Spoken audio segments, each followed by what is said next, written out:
Willie is singing us into the week. Happy Monday, Happy holiday Monday, Monday. and we Happy have Monday. a show for you today. We do have a show, and it primarily includes Penn State, Iowa. But Bash was talking. We were talking in the pregame a little bit that man, there's a monster weekend coming up. There is. And so I have to do crystal ball. I have to do high school rankings. I have to do junior high rankings, and there's another set of rankings I have to do, which I forget. But do you think I should wait? No, I do think crystal you got. ball? I know. Got to get one in now. You got to get one in now. I told Willie that today's gonna be a lot of Penn State Iowa talk. By the way, if you hate Penn State, you are going to hate today's show. You are going to hate idiots. If you hate Penn State, I am telling you right now, you're going to hate today's show. You'll probably love Thursdays because we got Iowa, Nebraska, we got Oklahoma State, Missouri, we got Ohio State, Minnesota. Monster weekend. But today, there's going to be a lot of Penn State talk. If you hate Penn State, I'm just warning you right now, go for an MLK Junior Day walk or something. Well, here's the thing, though. What I think nerds get mad at your frequency, not so much the talk itself. Because how can you get mad at the talk itself when the biggest story of the coming into the weekend was Penn State, Iowa, and Penn State won handily. So I don't know how you get mad at that. I mean, dorks being dorks, I guess. And Willie's on Willie's yelling at me in the show notes. He's not just yelling at me this morning. By the way, sound check for the audio crew in the pod. Shout out Jason Bryant. He hopped on with me over the weekend. We got this thing dialed in. It should sound over the weekend. It should sound great now. But all the nerds and the dorks, let me know in the chat. I'm only saying nerds because Keith got hard is in the chat saying nerds and virgins be hating Willie. But we're here. We're here. Okay, so the backdrop to that, the what happened was, and it was funny because I smelled it coming. Bash put out a tweet that said something about Penn State's consecutive dual win streak, and I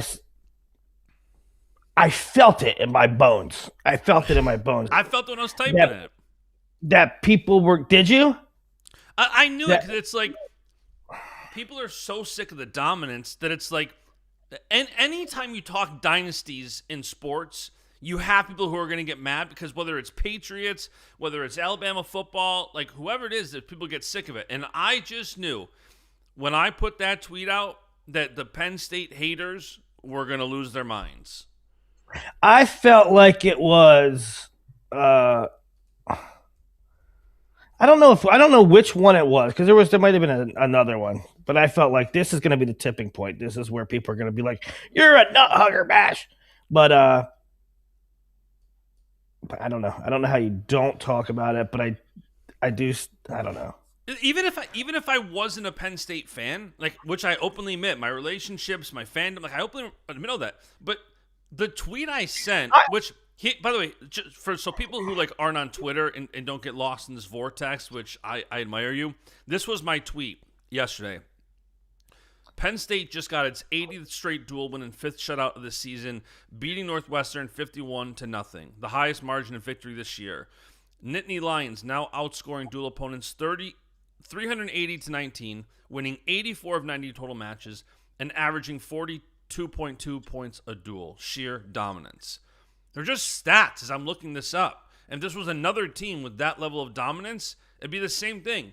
But nobody cries when it's like, so here's the funniest thing, because one guy's like, all you do is this, Penn State.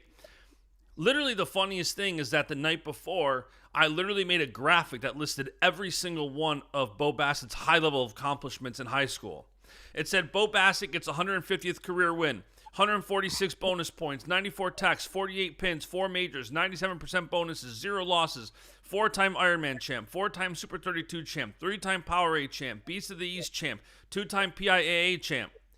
Listing accolade after accolade, not a damn peep out of anybody. But when I do the same thing on Sunday for a Penn State stats like, ooh, Bash is a homer. Am I a Bo Bassett homer? Nerds. What I do like, though, I'll tell you what I do like, is that when people come at me and I like just want to dunk on them, you did what I do. You do the quote tweet dunk. Like, Yeah. oh, you want to say something stupid to me? I'm not just going to respond to it. I'm going to quote tweet it to show all my followers how dumb you are. Well, and it also it takes the heat off me because then like the other followers hop in and they're a lot more aggressive. Like I dunk on what they said, but I'm not like necessarily attacking them. The fans, when they come at us, they'll attack them on our behalf. So it's just like, but yeah. So here's the bottom line.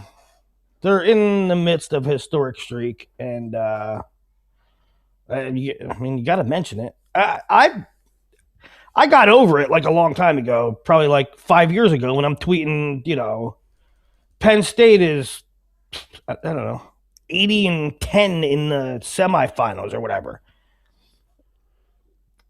People are, you're hugging Penn State. No, it's an insane stat. I do the same thing. Yesterday, I tweeted to my bunch of football buddies, 4 first half picks for CJ Stroud. Insane. It's what it is. I didn't make it happen. Hey, no football Anyway. talk on the podcast. No football talk. There's too much wrestling to talk about. There's just no need to talk about football today. So should we dive I'll right tell you in? what, the best part about it was you quote tweeting it and saying, oh, what? I'm not allowed to root for anybody? Yeah, somebody's Like, you're just saying you root for him. yeah, I'm like, dude, my exact response was, oh my God, I root for someone. Oh, the horror. And by the way, after, I had some Bash Solutions work to do, so I was sitting at my desk working with some of my guys, and that's why I had the time to like go back and forth with these people. And then after a couple hours, I deleted all the tweets, moved on. Because the only thing that's more annoying than dunking on people is what do you mean? More annoying. That's the funnest part of my job. dealing with it in like I don't mind dealing with it in real time, but the way the Twitter algorithm works, where like I'll get responses 3 days later, and it's like, guys, we're past that. We're moving on. Like, Speaking of moving on, let's talk about the actual duel. Penn State rolls 9 matches to 1. And they looked pretty good doing it. Obviously, it's we're talking in depth more about that than just 9-1 each individual bout. But I thought overall, Penn State looked pretty good. You have to measure Penn State against itself, and you kind of have to measure Iowa against itself, even while you're measuring the two against each other. I thought Penn State looked good for their part. I thought that I didn't think that Iowa looked great. Even compared to expectations. I thought up and down the lineup, they really didn't go for it. They didn't attack much. They didn't take much risk. And you can say, Willie, where you been? This is Iowa. I understand, but that was present in this one too. But I even think it was more pronounced than in recent past. I mean, I didn't think Kueter went and tried to get a takedown. Kueter didn't have any forward action. I thought Caliendo, who I sung his praises all week leading into this. I even went as far as to say Mesenbrink isn't my biggest lock because of the presence of Caliendo. I said Caliendo might be the highest pound for pound that's not a 1. yep. But I thought he no, it wasn't this bad. But I thought it was kind of like the criticism that Bachman got against Bassett. I felt that was kind of what Caliendo did. Like, he just tried to weather the storm. He just tried to survive. I didn't think, Drake wasn't that close to a takedown. Nasir had one good first period shot and then totally shut down. So even compared to themselves, I didn't think that Iowa wrestled up. On the Penn State side, let's run through. Luke wrestled. Wrestled good. We'll go through. All right, let's go through it. Well, let me say one thing.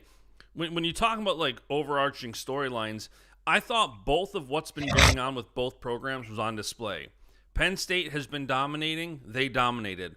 Iowa has been struggling to get to their offense. That continued. Like, Iowa only scored, they scored, 2 points in every match but 3. Kueter scored 3 but got upset by Mirasola.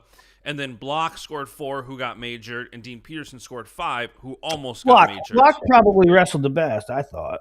Yeah, Block was probably, like, if you're looking for bright lights in that duel for Iowa, Block wrestled Shane Van Ness. You know, if you watch, the box score definitely doesn't. Go. All right, let's go. Yeah, I mean, the box score, you know, what everybody's taken away from it is 2 takedowns versus 6 stalling or something like that. I think it was 6. Yeah, you scored 2 takedowns in 30 periods. Yeah. All right, let's go bout by bout. Starting off, Lilledahl and Peterson. We talked about in the previous show. Peterson got a 4-1 win over Lilledahl last year in the Penn State-Rutgers duel. And, you know, between that and the Sheldon Seymour match, those were 2 matches that last year Lilledahl really knew, I got to change up. I can't be going 1-1 into overtime.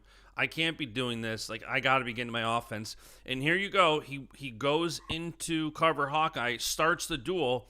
And I thought, you know, one of the Penn State reporters for like one of the college papers was like, who is your most impressive guy for Penn State? And I said, Lilledahl. Lilledahl went out and started this thing about as well as he could have. He avenged a loss. He scored points. He scored 11 points. He scored late. Yeah, he scored late. Like, he was going for the major late. I thought Lilledahl started this duel as well as anything or anybody could have, just about, for Penn State. It was a weird exchange to start the period, to start the whole duel. I mean, Peterson comes out and kind of like weird shrug to a football. It was really weird. And I thought that Luke was in trouble initially. He got out of it. He ends up later scoring, and it was sort of a slow burn for Luke. But I did like that even in the third period, he was, you know, he closed the match well. There was no managing the match to preserve the win. So I thought it was a good win by Luke against Dean, who has been looking really well this year. Yeah, I thought. And by the way, footnote, we'll get it right out of the way right here, because I believe so. Lilledahl beats Peterson. Later that night, Nico Provo, Stanford, takes out number 1 Vincent Robinson, returning national champ. Why am I saying that? Because Lilledahl is now going to move up into the 1 spot. And I saw Piles tweet this, and I'm assuming Earl's going to do the same thing for Intermat. Penn State is likely going to have 6 Penn State will have 6 number 1 ranked guys tomorrow. Piles said, and I don't know about the history of Intermat, Piles tweeted out or Instagrammed out that in the history of Flow Wrestling rankings, no team has ever had 6 number 1s. So yet again, tomorrow's going to be another record-breaking day, another milestone, as Penn State is going to have 6 number 1 ranked guys in the country. And on top of that, what's funny is, Willie, you put out like early crystal ball. Like, even before we did the show, you're like, Bash, I got like 7 guys in the finals for crystal ball. And it's like, here we are mid-January, 6 guys are ranked number 1 in the country, not including PJ Duke, not including Marcus Blaze. 4, 5. I got 7. They can catch up. Those guys can catch up. You got 7 you know what I mean? Number 1? I got 7 ranked now. Yeah, and earlier, you're right. Early in the year, I said, I tweeted, I got, at the time it was 6, I think. 6 or 7, I don't know. I said I got this many guys ranked number 1 for Penn State and crystal ball. It won't happen. But that's what I have right now. So yeah, once again, crystal ball out in front. Yeah, and it's like again, rankings are you got to sometimes go with what's happening right now, obviously, but crystal ball, as Beshada's been saying since day one, like that is the ultimate supplement if you want to know what's actually going on right now. Crystal ball. So, okay, so that was 125, and Luke will move to number one. And with V Rob's loss earlier in the year, who did he lose to? Van Tresca? yeah, I think so. With V Rob's loss earlier in the year, the only reason that Lilledahl wasn't one is because Lilledahl lost to his own teammate, who is now a 41 pounder. Yeah, I guess. I don't know. I kind of would have kept him there anyway. But anywho, 125 continues to be a mess. Chaos. Because now you have Provo beating the returning national champ. Nicolas Rivera lost to somebody. And obviously Nicolas is a guy that was in play, but I think he lost to Navarro. Dedrick Navarro, who I love, by the way. Idaho love boy. Dedrick Navarro. But it just all reinforces the fact that 125 is crazy. 133, Marcus Blaze beats Drake Ayala 4-2 in a sort of controlled match. I don't know. Blaze is very safe, very at home, doesn't break position. He got his takedown. Drake was pushing hard at the end, but Marcus didn't give him any clear openings. I don't know what to say about that match. I don't know. It's funny. This match had overreactions on both ends. Penn State fans, some of them thought Blaze should have won by more. Iowa fans are mad that, listen, Drake is 4-5 on the year. First time probably ever that he's lost 3 straight matches. So on both sides, there was a lot of discourse around this match. And I will say, like, on the Penn State side, like, Blaze beating a 2-time returning national finalist in Carver Hawkeye 4-2 as a true freshman, I thought that's extremely, extremely impressive.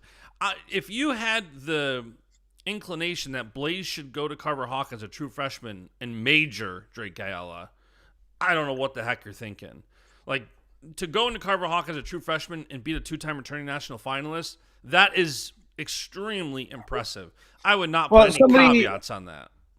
Somebody, Shane, I think, or somebody in the chat said, they mentioned that both him and Duke, Blaze and Duke, people thought that they would win by a little more. Listen, they're 2 true freshmen. They're in Carver against 2, both are returning AAs. A really great. I said it on the show last week. Really great competition. So, they weren't flashy. Neither were flashy.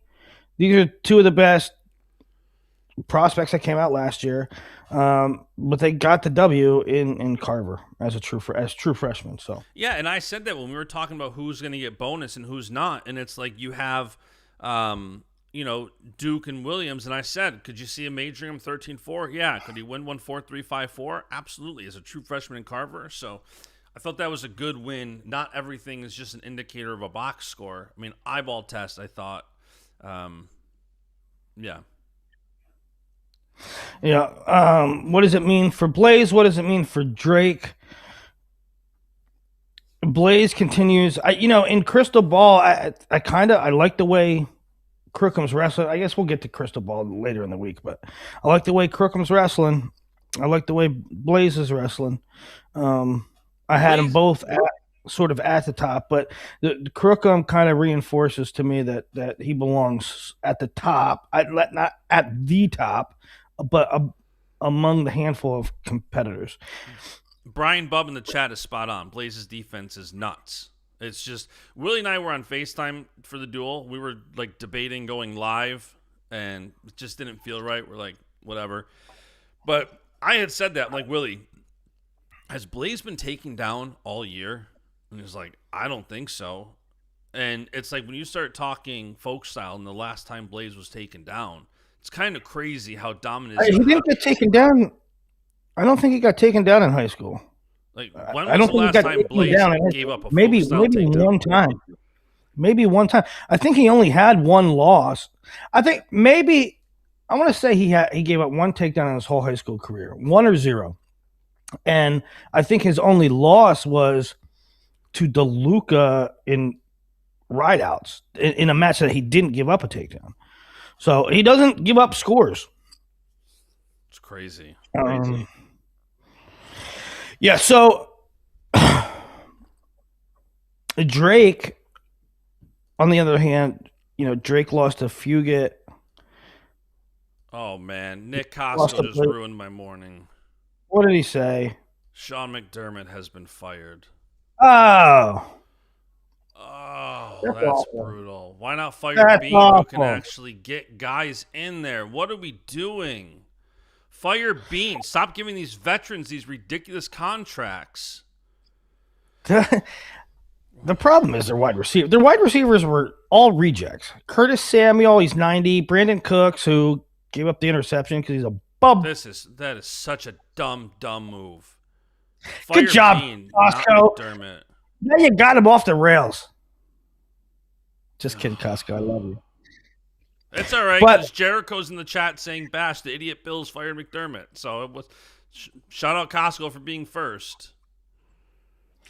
Listen, Ayala lost to Blaze. He lost to Fugit. And who was his other loss in a row? Say that again? He lost to Drake.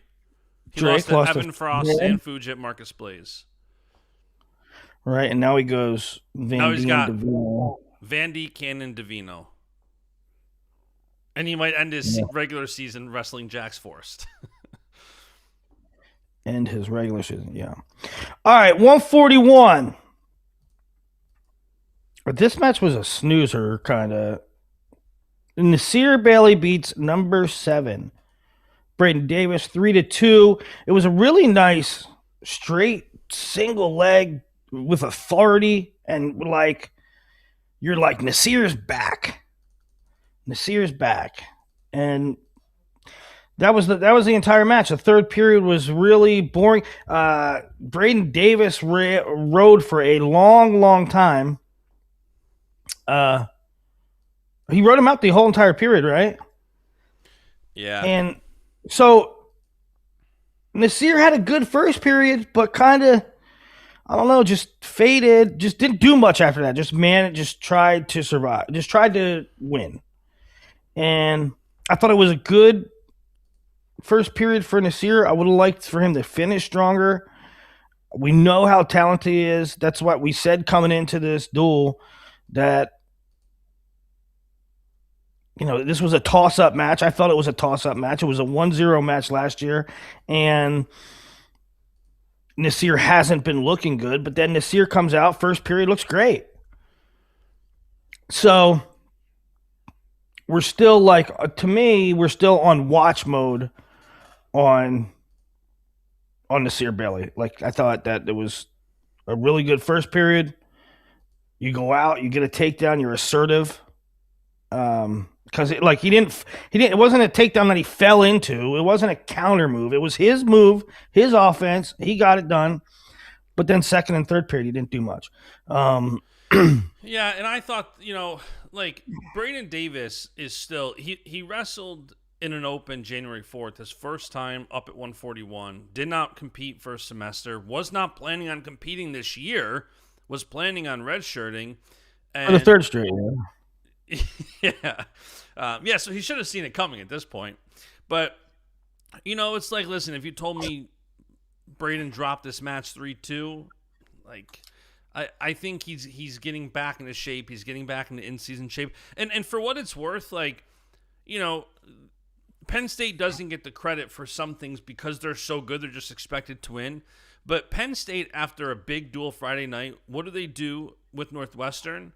They go out and wrestle all 10 starters, all 10 guys, and I thought like Braden Davis rebounded well. Billy DeCraker, he majored him 9-0. So I thought Davis rebounded well. And Braden Davis, like, I thought instantly Bailey had that cradle. I don't know how Davis got out. I thought he was I don't know how he got it out of it either. And so I thought, like, here we go. Here's the point. Right. Here's the big moment. This is going to be. I mean, not only did he get out of the cradle, he didn't even give up near fall. I know. Because Nasir had it locked up. I thought for sure, like, I could not believe. I'm like, man, that stings. He's cradled. Iowa gets 6 early. Now it's 6-6 after 2. And I'm like, dang. Or after 3. But, yeah, getting out of that and then. I part of me, I like the way Davis rode. But at the same time, you gave up a takedown in the first minute of the duel. You had 6 minutes thereafter to go find a score, and you didn't. Now, I think Braden's going to be fine, but I would like to see. I don't know. The second half of that match was just. I didn't think either guy took a whole heck of a lot of risk. Yeah, and when you're talking, like, even though this was always going to be Penn State beating Iowa, but if you look at like those two momentum in 25 and 41, where you have Lilledahl coming out starting strong with a major over a guy he lost to, and now you have Davis not getting pinned, fighting back, and it was 3-0 just like that. Only lost 3-2. Like, still to slow that down, not get major, not get pinned. Both of those after 3, it started looking. I don't know. I mean, Nasir didn't try anything. That He didn't do has nothing anything. to do with what I said, though. You said to not give up any more points. Correct, but you're about to get pinned. It looked like it was about to be 6-0, 7-0 after, 45 seconds or whatever it was when he got that cradle. So, yeah, I'm not saying that it was just... Yes, it's also Nasir didn't do much after that. He held on to the lead, no doubt. But that could have gotten ugly quick. 149. Now, here's a place where I would look pretty good. Ryder block went out. He got the first takedown on Van Ness and threatened a couple other times. In fact, it was 5-4. It was 5-4. They're in an exchange with 30 seconds to go. It kind of looked 50-50, and Van Ness comes up with the takedown and then gets a turn, and it was a Van Ness 5-4 lead at that point. He puts on 8 more, and it's a major, and the box score, when you see 13-4, it looks like there's a wide gap, but it was tight down to the wire. It was, and I thought it was, again, for how Ryder Block wrestled throughout the match, I thought it was a good rebound. He lost last weekend to Joseph Zargo in overtime, 8-3, and I thought, like, through the third period, he was wrestling great, rebounding. I thought he looked well. I thought he looked awesome, and, Shane Van Ness does what he does. The kid has ice in his veins, and he got clutch there at the end to widen the gap, and not only just win and get the major, but I do think Ryder Block looked good there. Yeah. And I think at this point, we talked earlier about Ryder losing to Zargo, and I my comment at the time was he looked like a guy that was coming off a Christmas break because he started fine, but he ended sort of bad. Now, I wouldn't say that he ended bad this match. He got the first takedown. I wouldn't say he ended bad, but he gave up a third period score. We got to see strong. I'm looking for strong third periods from Ryder Block because we know he can start well. 157. PJ Duke edges Jordan Williams 1 takedown to 0, 4-2. PJ did have some opportunities earlier in the bout. It was mostly PJ threatening, although not a ton, but it was PJ's opportunities most of the match, if there were any. And the one looked like he was definitely going to finish, but kind of like held off. You could tell he was a little cautious. And then when the takedown he did get was Jordan trying to flip around, roll around, and PJ let him go and then followed, and he got the takedown there. And that was the whole match. Yeah, and again, much like Blaze, like for a true freshman to go into Carver and stay undefeated and get a big win and a big duel, like I don't think that you can't expect these true freshmen to just nonstop bonus everybody. Like, thought it was a great solid win for PJ. And for both of them too, we know their pedigree, we know what they've done. But remember, for both of them, a lot of what we expect from them are just simply based on their expectations are because of their expectations. Their status is based on expectations because they haven't hit the top guys yet. I mean, I guess Duke had one or two, right? But we still need to see, and not for nothing, but Drake and Jordan Williams are two quality wins. Agreed. And like this year especially, like Penn State, again, I feel like we have this discourse year after year about, is this Penn State's best team ever? It's mid-January, and Penn State has literally won 84 of 90 matches in duels. They're like 100. They won 84 of 90 matches. Listen, they won 84 of 90 matches, so they lost 6. And half were from backups. 3 of those 6 were backups. It's an insane stat. You got 8 guys on the team undefeated in mid-January. Yeah. And it's another thing where, like, Penn State doesn't have, like, top. Now, the haters will cherry pick a few occasions, right?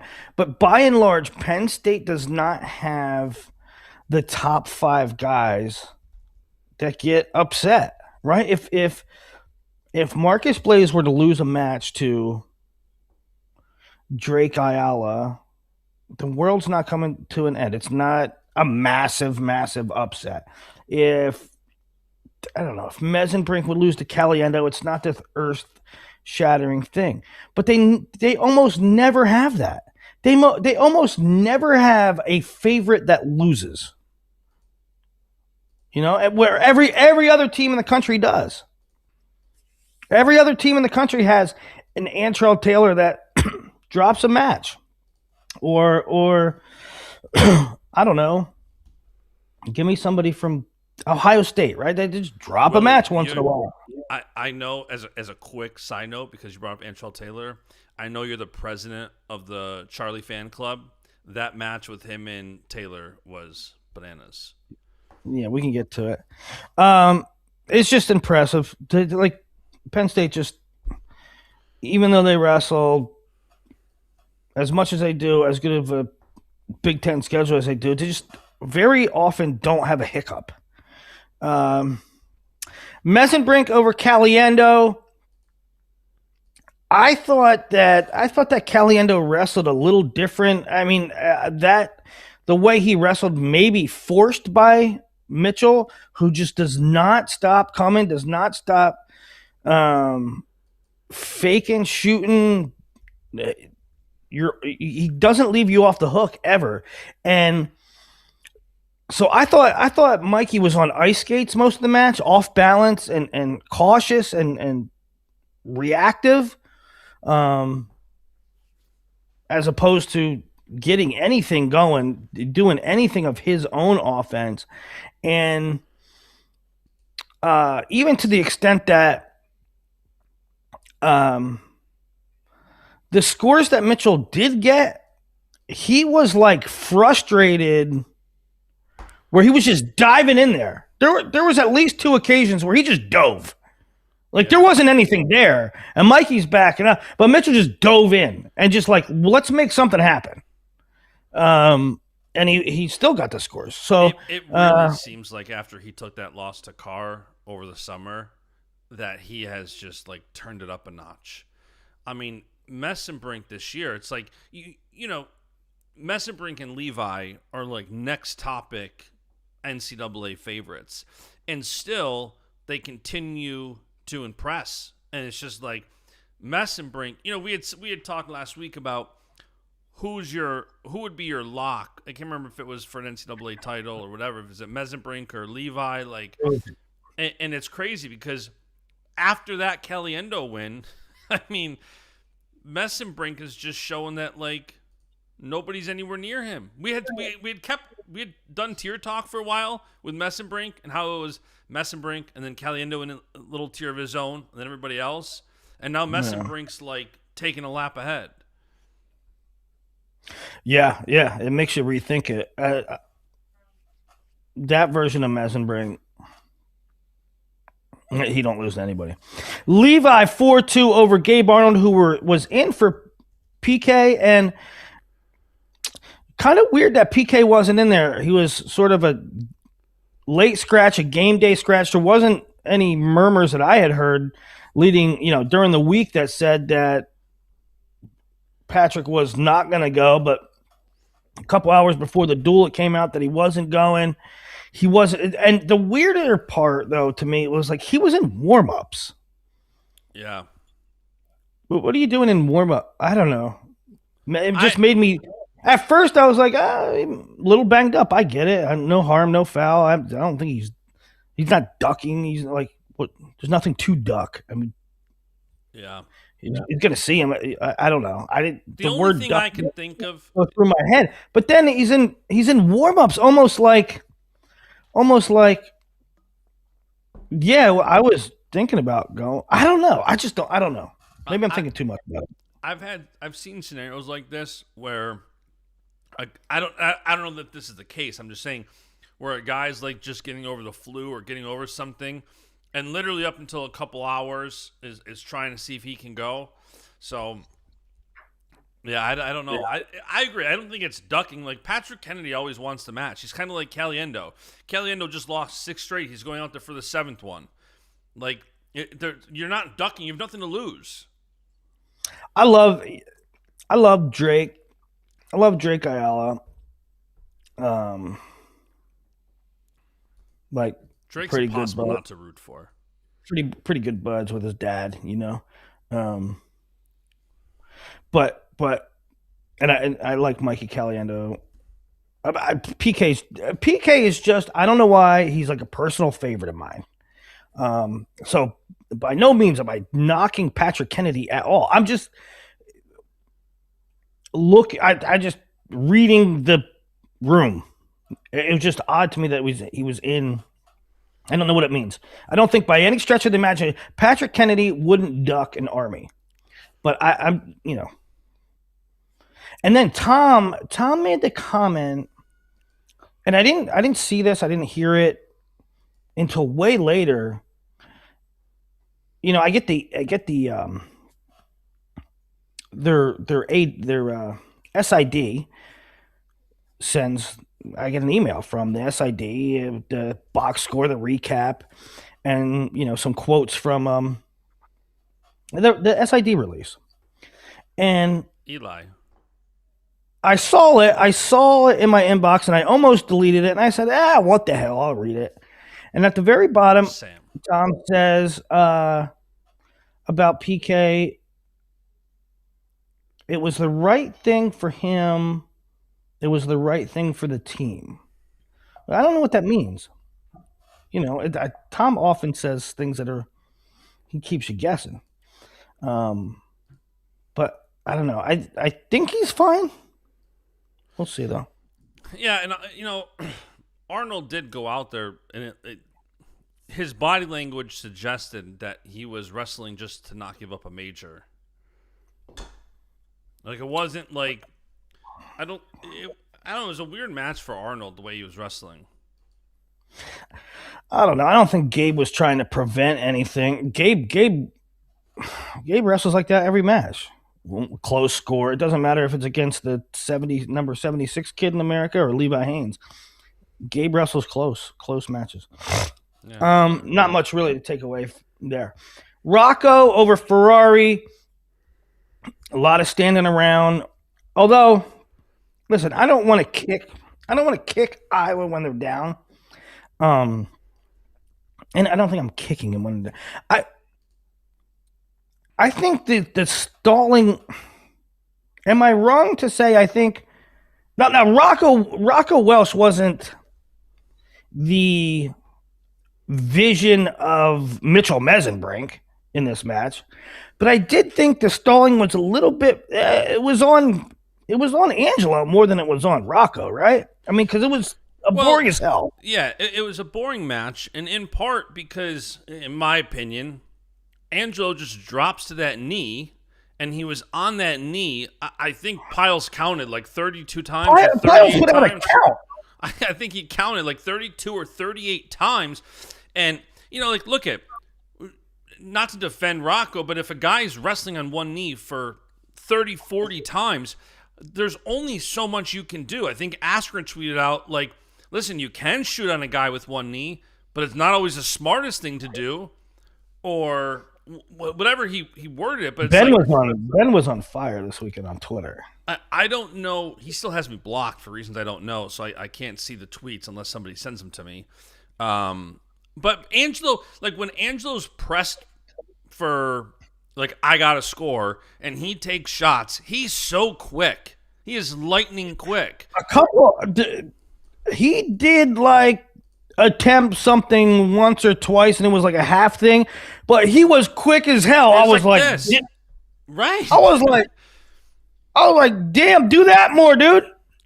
And Brands even said after in the press conference, like, if I was talking to Angelo right now, something along the lines of, like, I would tell him that you can't just do that. You got to stalk and attack when you're down on a knee. Like, you got to drop to a knee and then stalk and then attack and take shots. And that, I don't know if Angelo wasn't taking shots because of just a respect for Rocco, but. Yeah, Tom did have, he doesn't always say, no coach does. No coach really gives you anything to chew on in those press conferences. But I thought it was good comments from Tom regarding Angelo and what he needs to do. And it was healthy criticism, I think. He took the whole thing on the chin. Like in the press conference, he really, like, he's like, yeah, we've been beat up before, but not like that. Like, he was very transparent. That's interesting. The whole week was interesting because he also had an interview where he's like, they're very good. Does it hurt to say that, or should we say that, or are we putting them on a pedestal? And then afterwards, what you're telling me now, that is just so not Brands. He does not like to admit or give credit, or it's just not like him. Now, then he also said, it's my job to get these guys ready, and we have the right guys to win. And, I mean, maybe you're saying that because... Well, it sounded like hot seat talk a bit.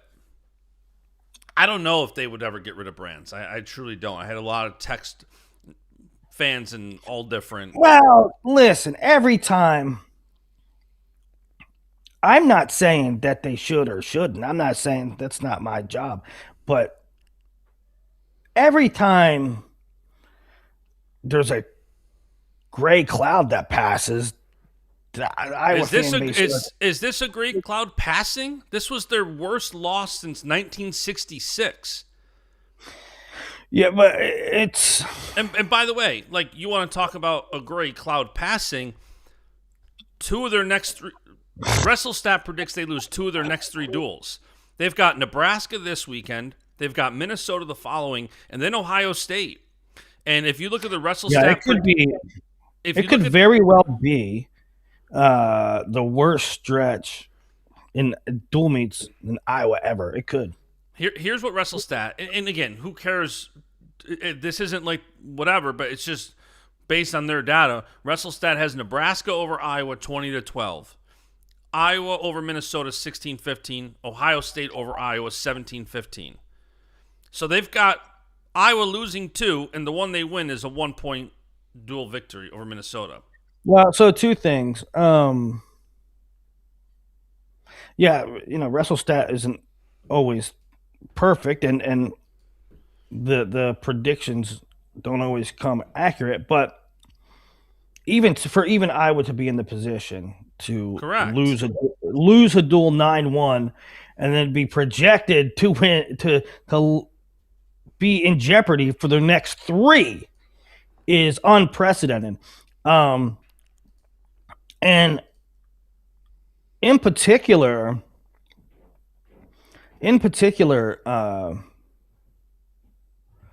the Minnesota duel, the no and Dean is big, Yeah.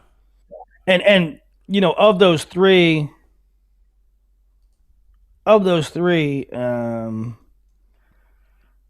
Minnesota is the least likely of them to win. Mm-hmm. However, I'm not saying, nobody's saying that they're going to lose all three, but there's a reasonable path that they do. Yeah. And Dean is huge in at least two of them. Which, Yeah, and there's a lot of like, I was looking through like the match by match, in like especially we'll preview it. We'll do a show like Thursday, and we'll preview these duels in totality. But the Iowa Nebraska duel, like, it is not far stretched to see Nebraska winning that one. no, I mean, well, Nebraska, they returned what, 6 or 7 All-Americans, and they added one in AJ Ferrari. So it's a team that has a pretty good out at every single weight. And so that's not much of a surprise that Nebraska has a shot at almost anybody. Yeah. But then, And by the way, all that to say, like, we'll preview the weekend. All that to say, like, I don't think this is just your standard gray cloud passing by. well, okay. So, I mean, that's a fair point. However, you can look at it in two ways. I see people in the chat comparing Tom to Mike Tomlin, which I think results wise is probably a fair comparison, but circumstances I don't know are. I mean, because Iowa can basically get anybody they want. There's no reason for Iowa to have a hole. There's no reason for Iowa. Here's my point in Tomlin. I'm the biggest Mike Tomlin fan in the world. I don't like I'm a Steelers fan, but I think that Mike Tomlin is like GOAT status. He's my favorite. But I don't think you can blame Tomlin for losing because he hasn't had a quarterback. His quarterbacks have been Mason Rudolph and 40-year, like, Aaron Rodgers can't break a pane of glass right now. Anyway, Chenzo's about to call in and give you his Steelers thoughts if you keep going. But listen, it ain't Mike Tomlin's fault. All that to say, I think it is. You made the comment that it's a gray cloud. I think it's a bit more than a gray cloud. And depending what happens in this next month, and by the way, they have those 3 duels coming up. Let's not forget about the Oklahoma State duel in a month. So yeah, that too. This next month is, I think, going to say a lot. Listen, we could do a whole entire show on the pros and cons of the state of the Iowa program. I mean, yeah, it may be more than a gray cloud. My point in that, though, was anytime there's a down thing, and every March the Boo Birds come out, but at the same time, name a team that was top 5 the last decade. Name a team that was top 5 every year the last decade. Name a team that beat Penn State. But to be fair, the Iowa standard isn't necessarily top 5, and having one title in 15 years, like 100%. I get it. That's why I said it's 50-50. Russell Madness wants to know if you can do a Tomlin voice. No, I can't do a Tomlin voice. I'm thinking about it, but no, I'm not going to do it. Yeah, the things that Iowa have done in the past 10 years stack up with anybody other than Penn State. And I know that's not the Iowa standard, but the facts are the facts. Well, I think one thing, too, that gets lost because the message boards on for Iowa was kind of going after Bob Nichols, which I totally don't understand. Is if I'm not saying that Bob's money has only helped. Bob's money has only helped. Why are you going after a guy that has done nothing that helped, nothing but helped? I've also heard that Bob is a big supporter of Brands, like wants Brands to remain the coach. Well, Bob has made the statement that if Tom's gone, his money's gone. Yeah. Okay. Now, the AD, the administration has to weigh, like, one, we'll call your bluff, and two, is your money going to dictate what we do? I mean, that's their decision. But I don't understand getting on Bob, who's all he has done is helped. Why don't you want to get on Bob Nichols? You want to get on Bob Nichols? Okay. You want to get on Bob Nichols. Now take away Stephen Buchanan, take away Nasir Bailey, take away Jordan Williams, take away a lot of dudes.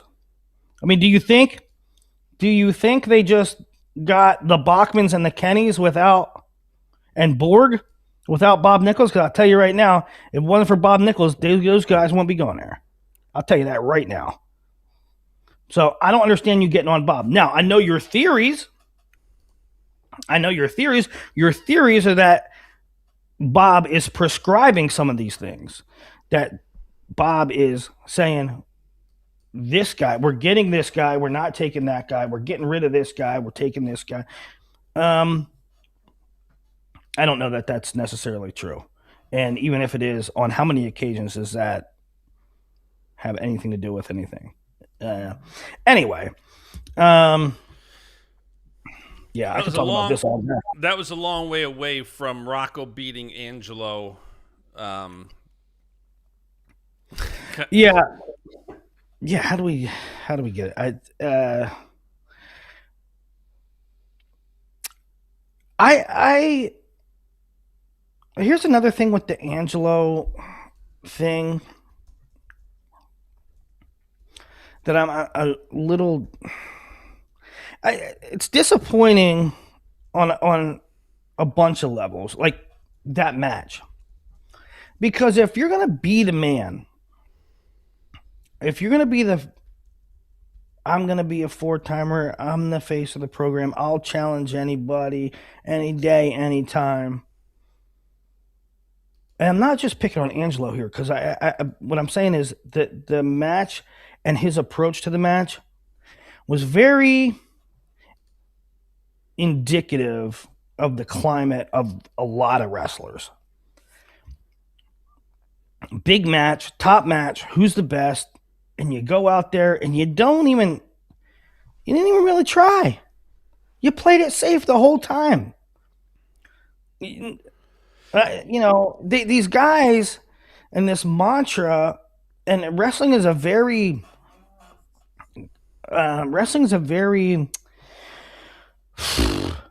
copycat sport, especially in their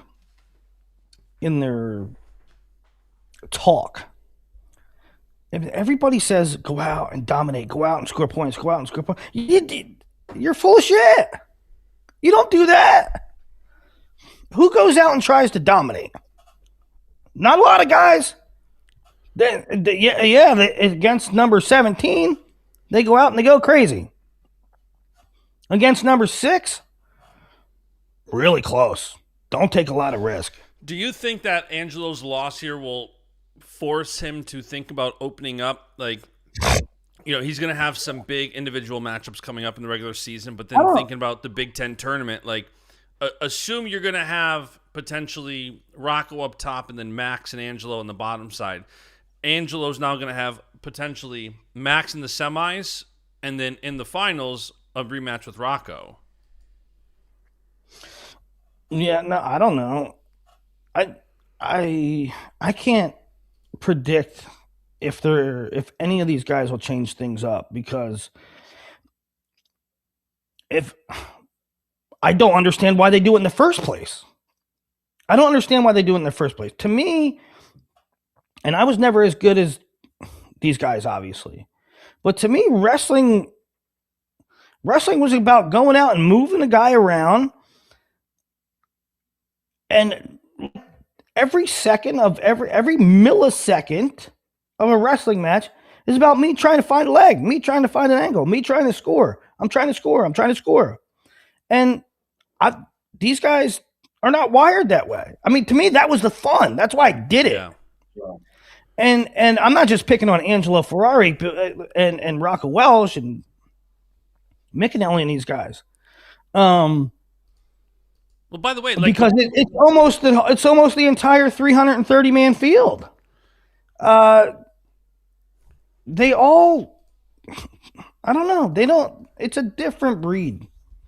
it's also hard when you're wrestling that style of wrestling from a knee. It is like, and Nick Costco just mentioned it too, like nearly impossible to change styles with 2 months left in the season. I don't think he necessarily needs to change his whole style. You can drop to a knee and still attack more. You can still stalk more when you drop to a knee. I don't think he's going to change his style at this point in his career. I mean, frankly, I think they need to hit him for stalling. I mean, I don't think that necessarily you hit a knee, it's an automatic stall. I ain't going that far. But when you did it as often as there's no way that he was trying to score. That's stalling. I don't understand. On one hand, what I'm saying is, the referee should start calling it so that he has to adjust his style, because that's terrible to watch. Yeah. And definition of stalling. I mean, you're doing it. The reason you're on a knee is to prevent being taken down, to prevent being scored upon, to dissuade action. So, but I don't know. It's going to be interesting what happens in the postseason for sure. Okay, so then Barr rolled, no Andine, Barr rolls, and then Kueter. I am not blown away that Mirasola won this match. Kueter was a slight favorite. Mirasola won the match, and if you told me Mirasola, if I didn't watch the match and you said, Willie, the final score was this, and Mirasola won, it was 1 takedown to 0, I would say, yeah, I get it. That's not surprising. However, in watching the match, it was another Iowa wrestler that I felt did not go for it.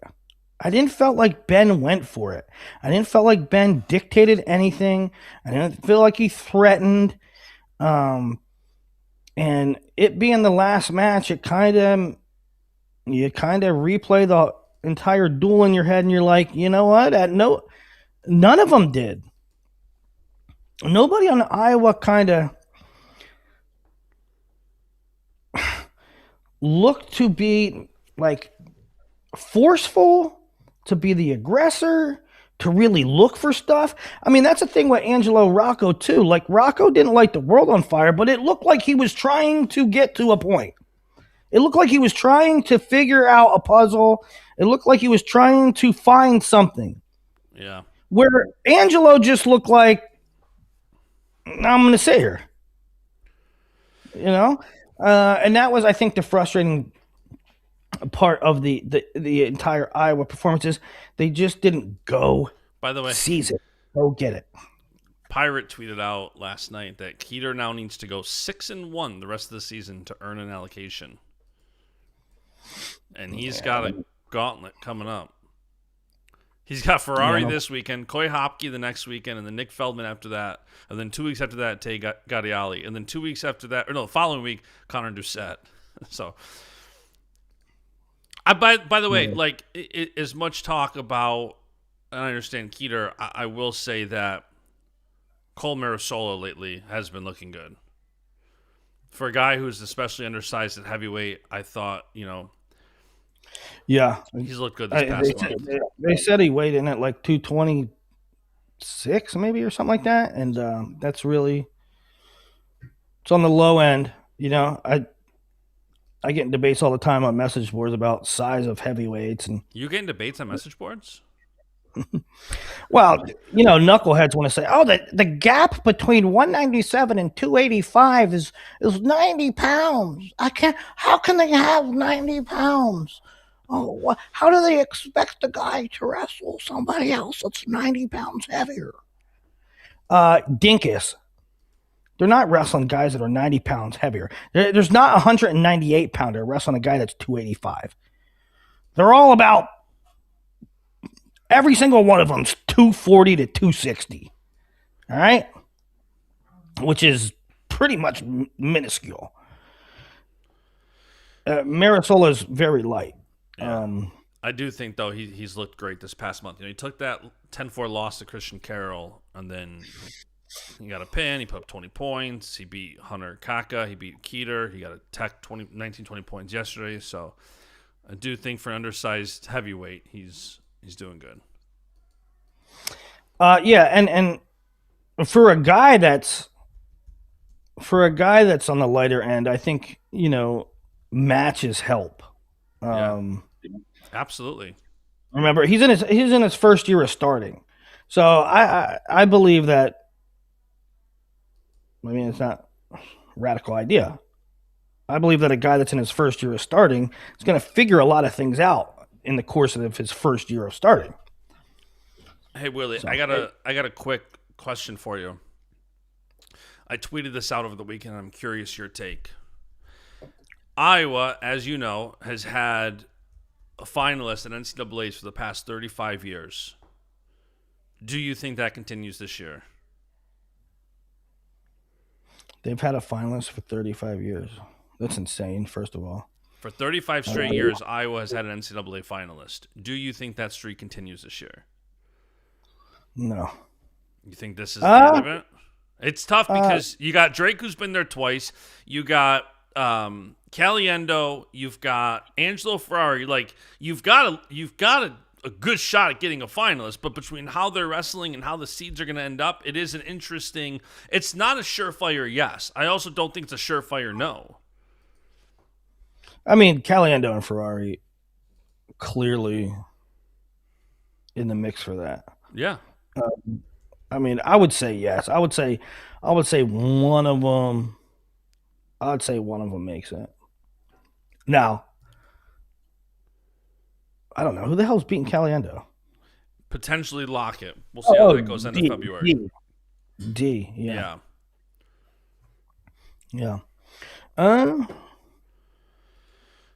Gun to your head, yes or no? Gun to my head. Gun to my head, yes. They got two shots. And yeah. Okay. All right. That's that. So that is Penn State 32, Iowa 3, with Iowa wrestling this weekend against Nebraska. And I'm sure Husker Willie will be there with his hat. I'm thinking about leaving Wednesday or Thursday. Maybe I do it Thursday after the show. I leave, but two big duels this week for Nebraska, Iowa, and Ohio State same weekend. That's brutal, right? That is for these past couple of weeks we've gotten a little flavor here of the conference season. This weekend though, it's again Friday night is bananas. Even the duels that aren't that competitive, like Oklahoma State, Missouri, you could still get a Zach Ryder, Aiden Sinclair. So, gonna be a really good weekend. And here's another thing about Iowa and wrestling in general. We've seen I don't know with 100% accuracy that is the best version of Iowa. I don't know if that what we saw on Friday night was what Iowa is. Number one, we have seen, but I will say they all seemed in unison. They all seemed to wrestle in the same way. Like they were all reserved. They all were risk averse. They didn't take ground. They didn't go after takedowns. Now, that could be something in their cycle. That could be something in their training. Now, obviously, you try to like cycle up and peak for a Penn State match, wrestle your best for a Penn State match. But it doesn't always go to plan. Yeah. Sometimes you try and something in your training just was off and something in your room was just off for that given period of time. Number one. So number one, they there could be just something a little off in the past couple of weeks. Number two, it is Penn State. Penn State tends to make you look not your best. So I will say that while you look at that performance and you say, well, if that's the Iowa we're going to get, their next three duels are really going to be a challenge. But there also is, that was Penn State. That's not how they're going to look against different teams. There is a chance that coming off this win, something changes in the room a little bit. They all start clicking a little bit more. There is a chance, and don't get it twisted, there is a chance that they come out and they barnstorm some guys. There is a chance that why isn't there a chance that they beat Nebraska 7-3? Why isn't there a chance that they knock off Ohio State? Why isn't there a chance that they really put it on Minnesota? I'm not saying that that's going to happen. I'm saying don't get it twisted. Don't get lulled into this thing where I was washed, because that you're setting yourself up. They're not done. I agree. Not necessarily. All right, so we got to do a captain's corner. I know Beshada has some thoughts. One more quick thing here, and I'll get Beshada on for captain's corner, and we can discuss anything else we saw from the weekend. Obviously, Penn State, Iowa was the big one.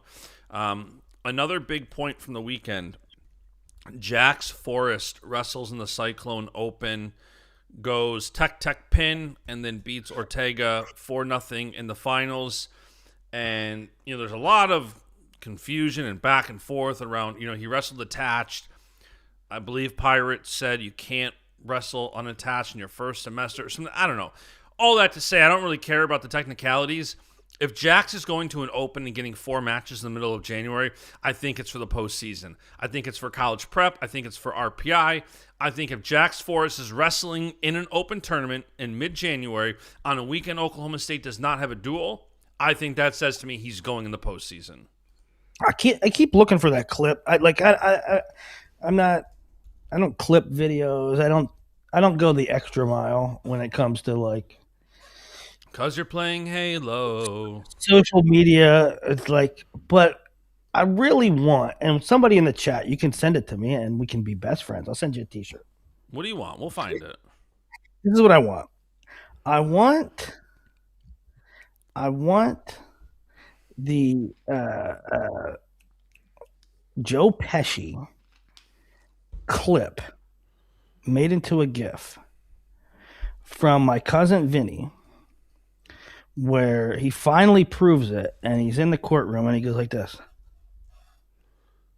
Yeah? What did I tell you? Because that's me with Jax Forrest. I told you. By the way, that Pesci impression you just did was when he was being whacked.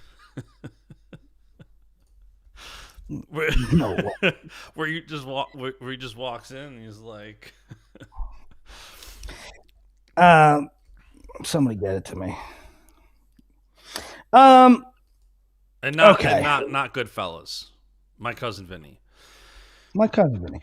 Yeah. I also hear that. First of all, when is the last time that Evan Frost wrestled? It's been a minute, hasn't it?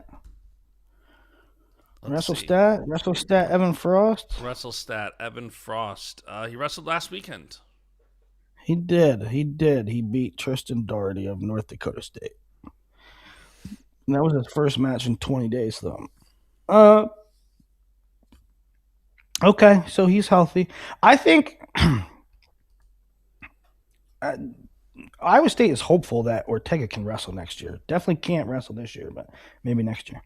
Yeah, Jack's wrestled well, getting some matches in, getting some RPI, some seeding points. I don't think that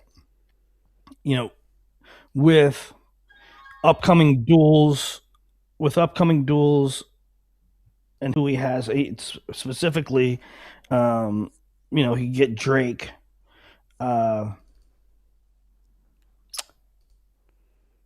He can get some points, but this will pad it a little bit. This will help out. They probably want to do what they can to up his seating a little bit. I don't think a Jack's Forrest needs to be a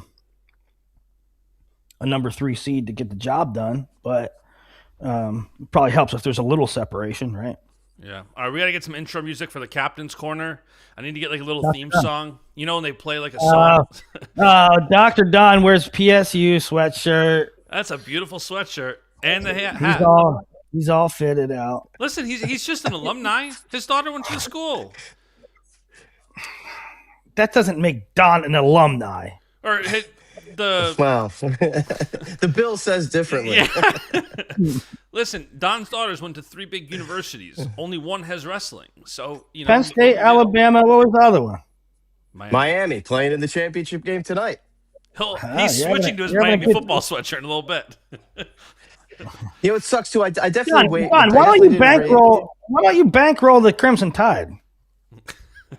By the way, Alabama over the last few years, they've actually had some pretty good high school one-offs come up for sure. My Miami child is my youngest, Emily, and Allie did a good job raising her because she's certainly much more responsible than me. All of her friends went to Miami for the weekend, and they're going to watch the game tonight, and she did not because she didn't want to request time off from work. There you go. P.S. Because she's already going to request time off from work when we go to Vegas in like a month. So, but there's some responsibility. I would have just done both. I had a kid I was pretty close to. His name was Nick Weldon. His name was Nick Weldon. It must have been a decade ago. Nick Weldon from Alabama. I was kind of close to him and his club coach, and he made the quarters of the semis at Super 32 and placed and went to Penn State from Alabama. Don't see that a lot, but there was a good Alabama. Latona, obviously. Good stuff. Yeah. All right, Beshada, Captain's Corner. What do you got? You know what I was thinking about this weekend? I was thinking about 2 things. Number one, the NCAAs are back in Cleveland this year. The last time that happened was 2018. When everyone predicted that Ohio State was going to win, and Bo ended up pinning Miles Martin in the penultimate or the third to last match of the tournament, and that the tournament actually went down to that match because Snyder ended up beating Kuhn in the finals at heavyweight that year, and it was a really interesting tournament, a lot of fun. Flo, I think, had like an on-site thing with Ohio State, thinking that Ohio State was going to win. And the tournament started out bad for Ohio State. Colin Moore got pinned right out of the gates, and the tournament kind of got away from them. But that Ohio State team was about as solid of a team as you could have. Question in my mind, in the parallel universe that we live in, does Ohio State make a huge run this year with the team that they have and actually make it somewhat interesting? Even though I think we all think Penn State's going to win, the national tournament like that year.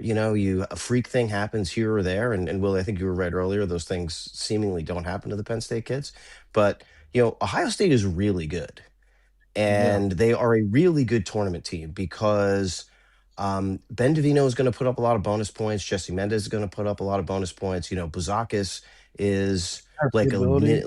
he's like a 25 version of PJ Duke, maybe pound for pound the strongest guy in the tournament. He's gonna score some bonus points. Brendan Cannon's gonna score some bonus points. Nick Yeah, Feldman's yeah. gonna score a few bonus points here and there.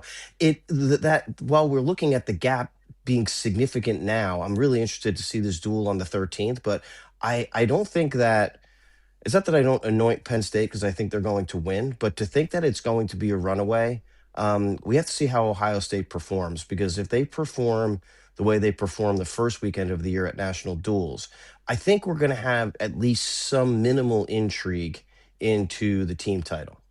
I was also thinking back, by the way, to 2018, and we talk about what the amazing stuff that Jax is doing now. But remember 2018, Snyder just decided, well, I guess I'll wrestle some folk, and I'm going to wrestle free, and he goes over and he wins the Urigan, and then he came back and he actually lost to Kuhn because he wrestled, I think, the day after he traveled for 24 They straight called me. hours. Then he lost that. It was insane, right? Like, just a wild year for Snyder that year, just absolutely unbelievable.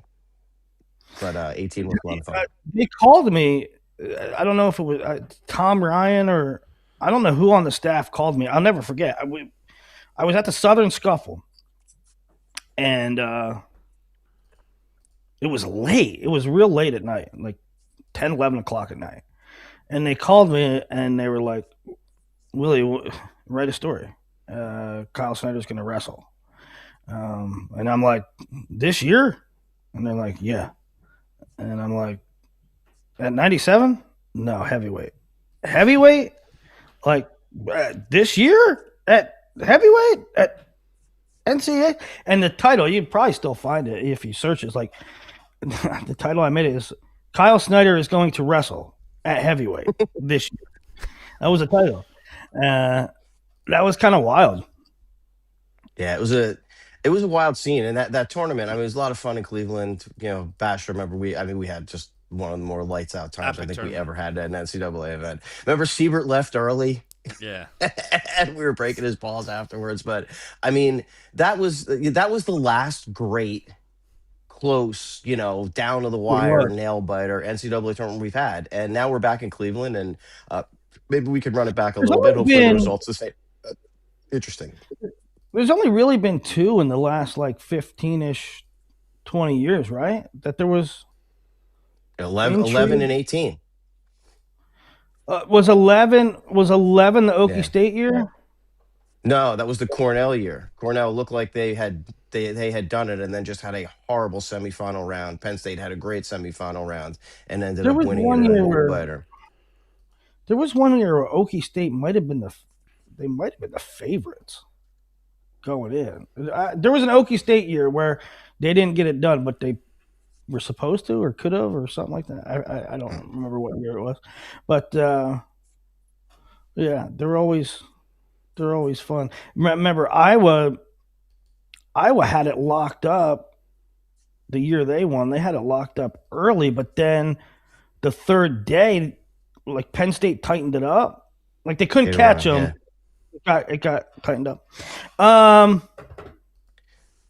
Okay. So the other thing I was thinking about when I started thinking about the Ohio State thing is there has to be some team intrigue, and I think it's Penn State and Ohio State I think are the clear 1-2.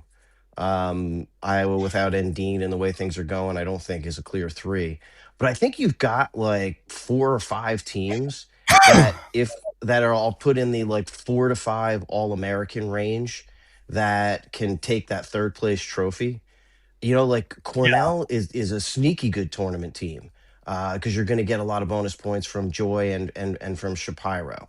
Okie State obviously or Oklahoma State. Sorry for the Oklahoma State fans that hate that phrase. I'm trying to be Oklahoma State friendly here. They've got a group of guys who probably a solid 4 or 5 All-Americans. North Carolina State has got a group of All-Americans that are there. There is obviously Nebraska and Iowa State.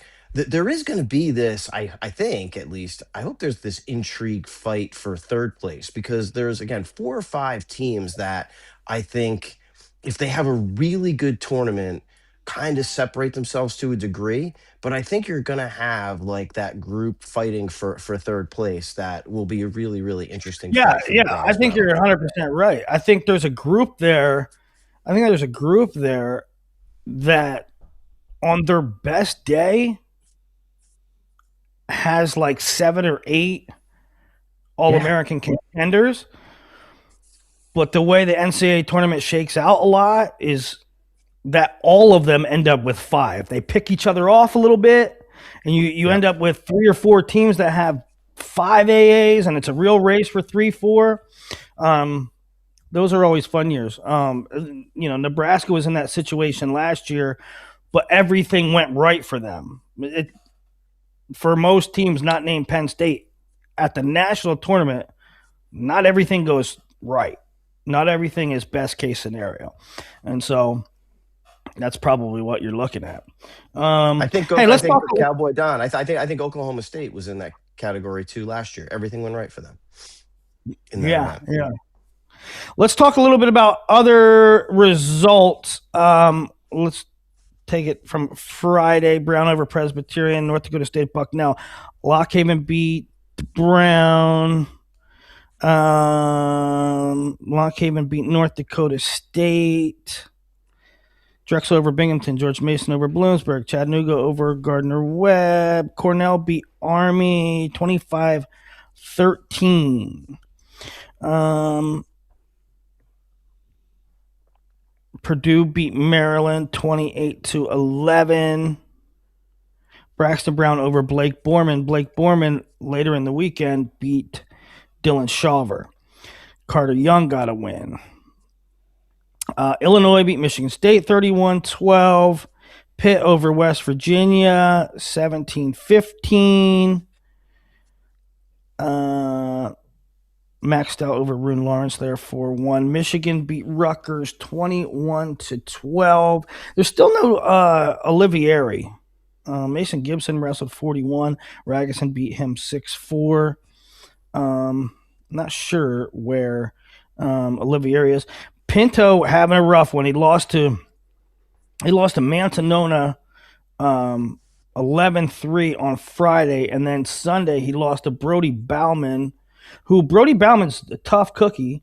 I had him ranked in high school, but he, Pinto majored him last year, and now he's losing to him. Senioritis, maybe. I'm not surprised. Carolina over Virginia 25-10. Tech beat blanked App State. Northern Illinois over Central Michigan. Oklahoma beat Air Force. Wisconsin beat Northwestern. There's a Dedrick Navarro result beating Nicolas Rivera. Nebraska beat Minnesota. Okay, so here's a couple interesting ones. There was no Brock Hardy. Vance Von Bauer beat Hockaday. They really liked Hockaday.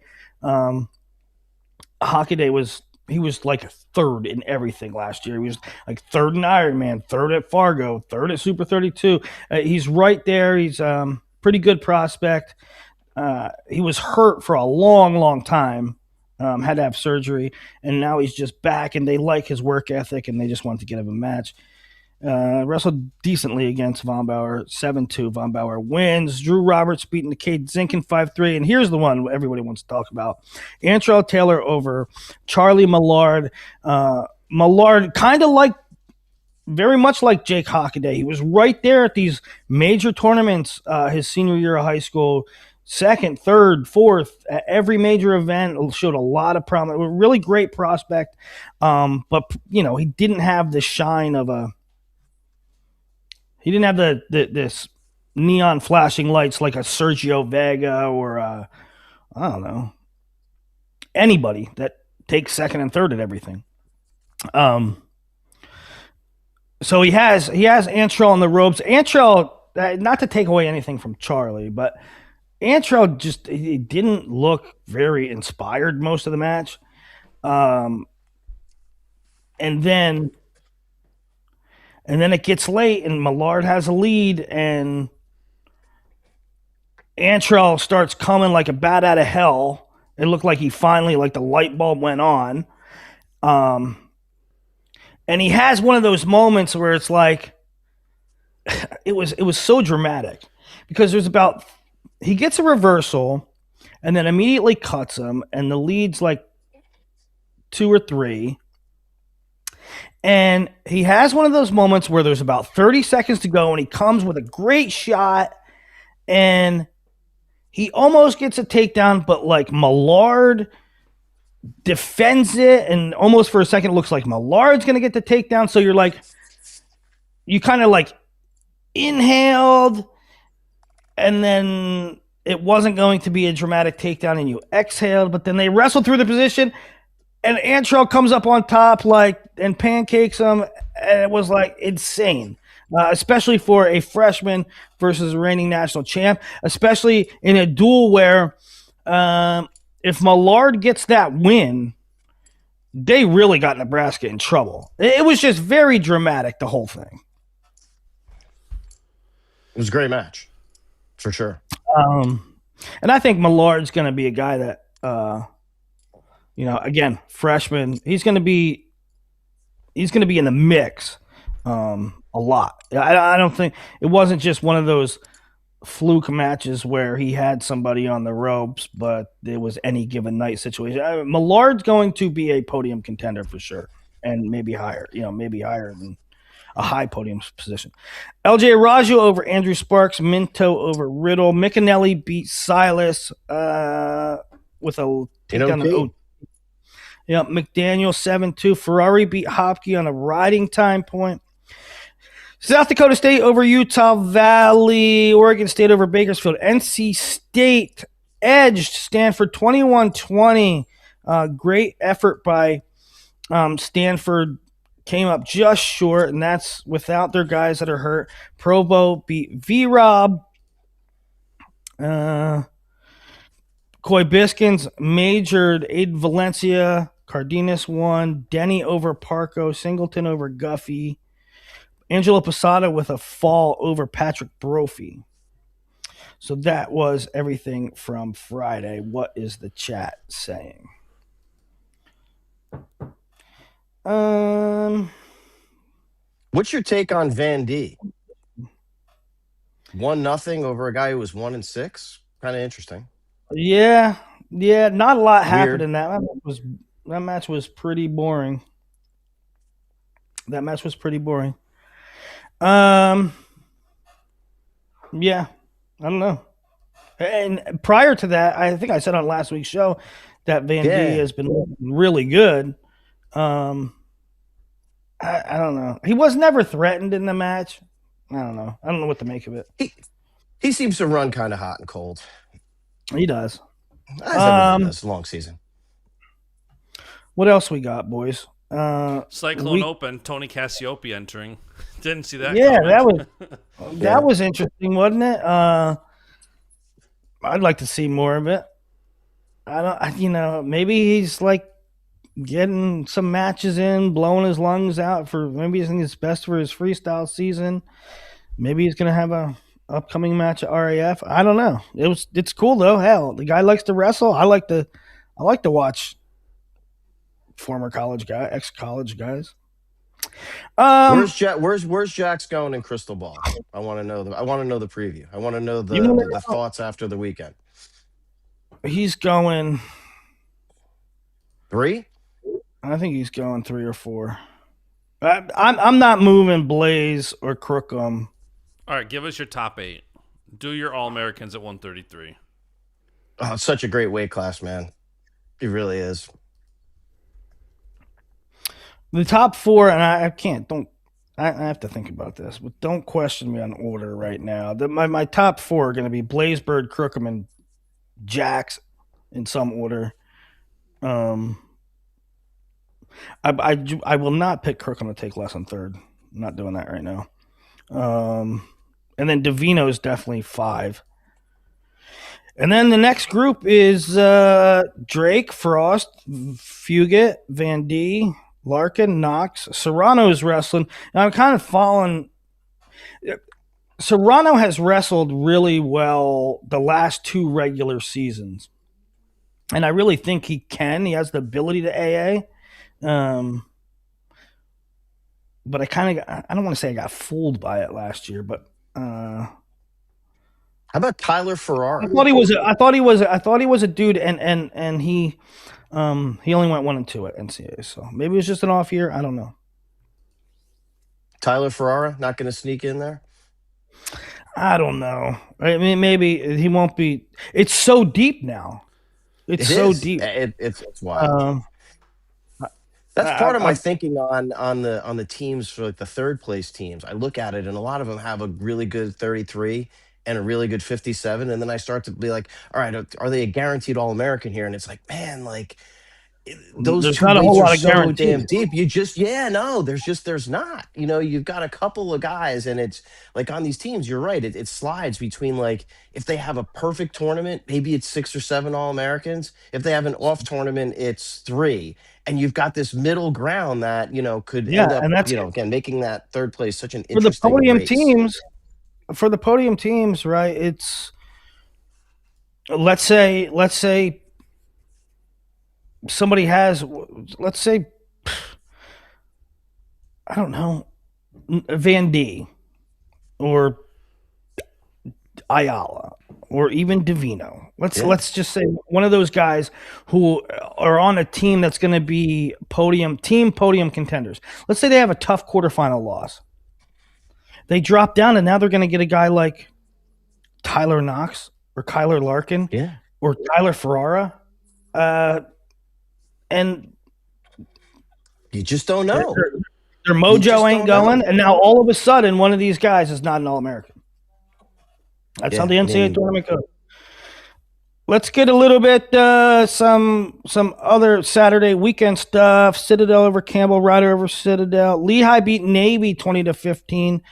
Still no Logan Brzezinski in that duel. He should be back soon, though. And Lehigh's starting to get all their ducks in a row. They wrestled Navy and Princeton this weekend, and they had their first 3 in both duels looked really good. Seymour, Crookham, Stanich, bing, bang, boom. What a great 1, 2, 3. Yeah. By the way, that's a team I didn't mention before, but they're in that mix of 3 to 5 or 6 potential AAs. Really good, solid team. Very good. Yeah. Really good. They don't have, I guess, where I see them kind of a little bit off from some of the others, though, is I'm not sure they've got the bonus point guys. Like Seymour's not really a bonus point guy. Crookham's not really a bonus point guy. Stanich not really a bonus point guy. Matt Sprignola wrestling really well. Could be. But they just, they don't seem to have those guys like a Jackson Joy, who is going to put up a lot of points and get some bonus for the team. And so I see them slightly different only for the bonus point reason. Yeah, that's a good. I can't believe I'm not going to NCAAs this year. I really, I still know you're not going. How do you know you're not going? There's like 3 months left. Because I'm going to fish for Giants in the Outer Banks that week. I think I'm done Thursday though. I could probably fly. It's still early. Bash was going to get hotel room. I don't know what happened. I'm dubious of this. I gotta see if I have them over there. I know I have them for Penn State's Ohio State duel and Big Tens. I think I gotta see if I have a Cleveland hotel. Willie, you got to talk to Izzy about getting the suite again. We're definitely very important. I got a guy. We're definitely getting a suite. We're definitely getting a suite. All right. I have a guy though. I have a guy on the inside. Even if you come just for all day Friday, that's going to be the best. Come for Friday, Saturday morning.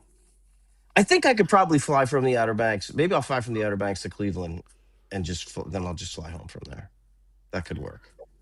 The rest of, here we're on Sunday now. Pittsburgh over Duke. West Virginia beat Oklahoma. West Point over American. Rutgers beat Purdue 24-9. Binghamton over Franklin and Marshall. Michigan over Illinois 18-14. But Colin Moore beat Mantonona. That was a great duel. I recorded that duel and watched it again last night. That was a really good duel. And I'll tell you what, Was it 57 where Catrabone came back from like a 5 point deficit in the last 30 seconds, or that duel goes the other way. He Yeah. was losing and he ended up with a reversal in backs for 5 points and won the match 8-7. But if that goes the other way, Illinois is good, man. Illinois is Hmm. good. They are solid. They are solid. Very Without solid. Poeta, Jeremy Hunter leading the fray there, and he has that team wrestling really, really well. Yeah. Um, Wyoming beat South Dakota State. Lehigh over Princeton. Indiana beat Maryland. Navy over George Mason. Arizona State over Northern Colorado. Hey, let me see something here. So there was no Kyler Larkin in that duel. Dom Serrano beat Carter Dybert. But Caleb Larkin did wrestle. Um, what else? NC State beat Bakersfield. Oregon State beat Cal Poly. And that, my friends, was the weekend.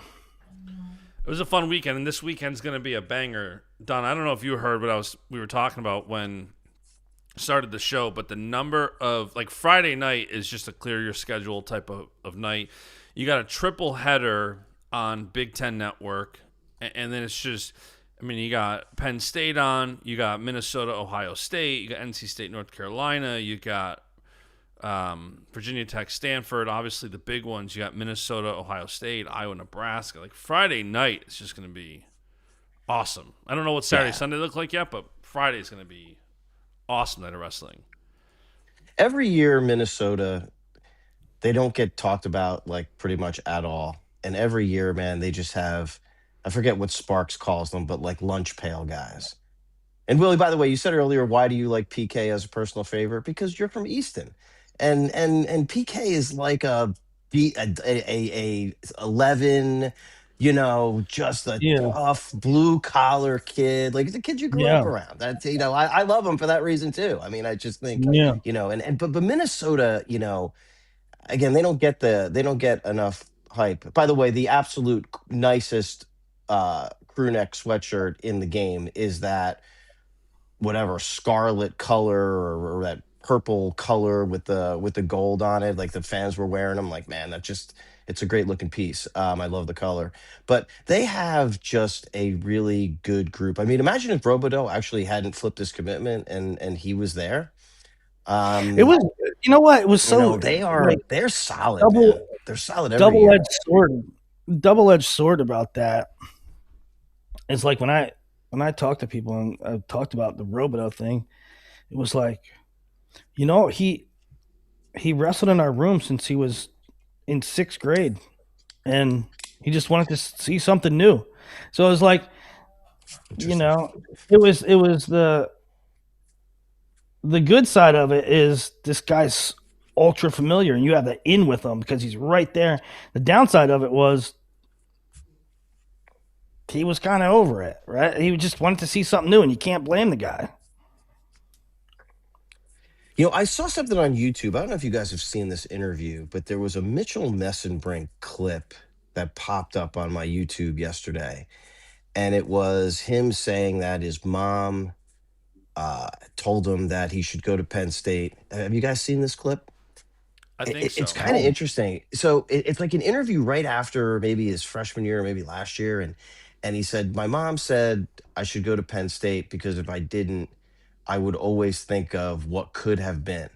And he said, his decision when he was going to leave Cal Baptist was maybe I'll just go wrestle freestyle and I'll go like be a firefighter or something. And he said, he talked to his dad and said, all right, I'm going to give this a shot. He went to Penn State and he's like, he really wasn't, he didn't have the camaraderie like thing in him at the time. And he said, he went to Penn State and basically fell in love with the culture. Um, that's something we talked about on the last show, about culture in a program. And I know you guys touched on it. And I thought, unlike FRL, you guys do give shout outs to other podcasts and other people who make really good points. But I thought Zach Seiko had a really good take right after the Iowa match. And um, it's college sports in 2025, 2026. I think people will debate this, but Iowa's focus on the NIL, and I think Zach said, they wanted it now and didn't want to wait, and we're picking up these these last year seniors to try and do something to catch Penn State. Or Willie, I think you and I talked about it on a podcast a while back. I hate the transfer portal, and I don't hate the transfer portal. I hate these last year seniors that are coming on, and it makes it seem like a team's trying to buy a trophy as opposed to earning it. And It's 100% what they're um, doing. yeah, and I think Seiko had a great point, and he said, I don't think he dives into it the way that like you or Justin would dive into it, or I would dive into it, but I think he said, look, they made a decision that they were going to go a certain direction and how they were going to put their team together. And he compared it to what Ohio State did, which is a couple of years ago. Bash, I remember you and I having the conversation, and I'm like, Ohio State's starting all these young kids, and they sort of built their program around Mendez and that class, which is Buzakis was that class as well. And I think you're seeing the benefits of creating that young culture, and I think you see that Penn State does it, and David's doing it at Oklahoma State. And the Messenbrink interview just reminded me of that like starting those kids from a culture perspective early on is important in how you build a sustainable wrestling program. And Willie, you said it on the last show that sometimes the transfers work, and sometimes they just don't fit. But I think I, I see everybody calling for Tom's head, and I just don't think that's right. Like, I think that, you know, sometimes decisions are made not necessarily by a head coach, or a head coach is influenced by, there's a big apparatus around a university. And especially you have a university like Iowa with the rich wrestling history, it's super important to that program. And when you see a Penn State, there are a lot of people who don't know a lot about the sport that have influence over decisions for a variety of reasons. It's like the Supreme Court making the decision on the NIL. I remember Fellers and I were talking about it afterwards. I'm just like, what the fuck do Supreme Court justices know about college athletics? None of them ever came close to a college wrestling room or a college football field or a college basketball court. Yet they're making these decisions as experts in an area Well, where they're simply not experts. and And, that's my beef. I mean, we're at a point in time where there's activists as judges now, and I don't know if they interpret the law the way the law, you know, word for word, but in a different sphere, and it has nothing to do with law, is what I always say about these state organizations. If you look at PIAA, right? You look at CIF, you look at these different state organizations, who's on them? An orthopedic doctor from Harrisburg, a lawyer from Erie, an X-ray technician from Scranton. Why? How are you making decisions for wrestling? You don't even know. You don't have no idea what you're talking about. It's the same thing. I mean, it's even. and I think No, probably worse. I think Tom gets, look, he said it. He had a great interview afterwards, and he said, look, this is on me. But I think that, given the right circumstance, I think whether you don't have to like the brands, but I don't care what anybody says. They ooze culture. They ooze the Iowa culture. And I think given the opportunity to kind of rebuild that program now, people are like, oh, they're done, they're cooked. Are you kidding me? I mean, they've got DeLuca, they've got 5 or 6 really good young guys. Jordan Williams and Nasir Bailey are coming back next year after a year kind of in that room. I think I said it, I tweeted it. I said, look, they should do everything they possibly can to hang on to Stephen Buchanan. And I think, there are times that, dynasties rise and fall and then they rebuild. And I think this, and I don't know if you can blame Iowa or brands like, again, I hate that transfer portal thing, but look, they had to try something. And Well, okay, so the NIL thing didn't work out. Now you go back to doing what you know best, which is bringing the young guys in and creating that awesome culture, which what is what Messenbrink talked about. It's kind of what got me on it. But like Tom and Terry are the guys for that program. I don't care what anybody says. They're the guys for that program. And at the end of the day, they should have the opportunity to rebuild their way with a bunch of young people. And then I think you'll see Iowa rise again well, in the near future. here's the thing, though. There's a few things going on. It's not that they're not good; they're just not great. They've been a top 5 program. They are perennially a top 5 program.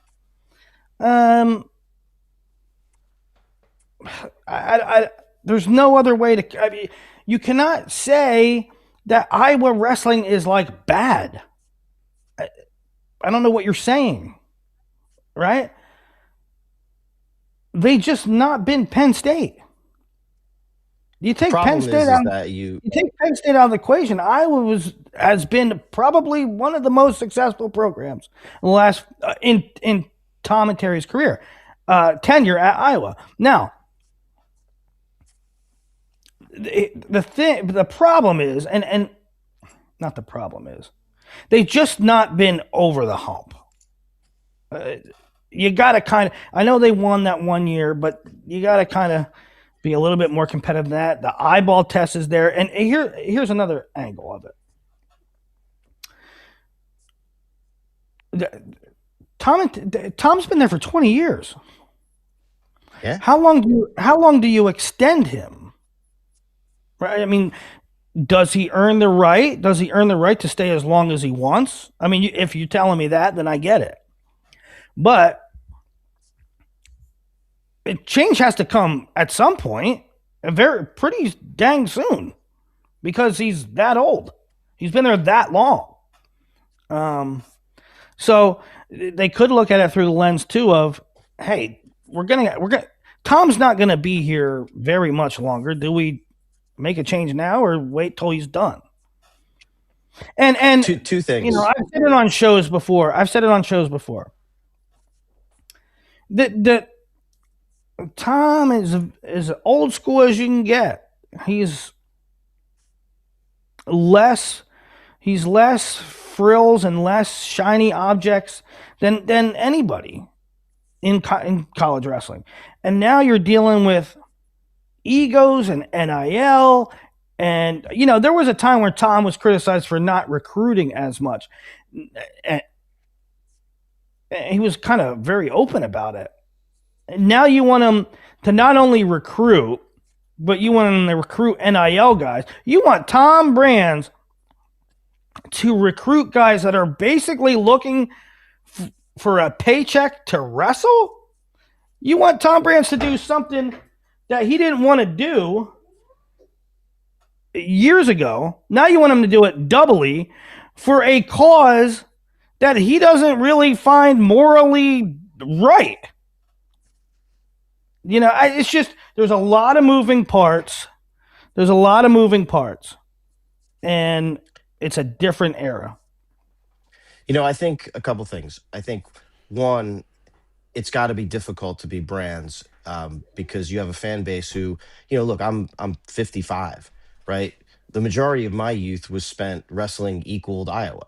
I mean, Gable just absolutely dominated. And so to be the coach in a post dynasty era, although they had the break there for a bit, but to be the coach in the post dynasty era has got to be tricky. Number one. Number two, interestingly, I went down this rabbit hole yesterday, but Gable retired at 48 from college coaching.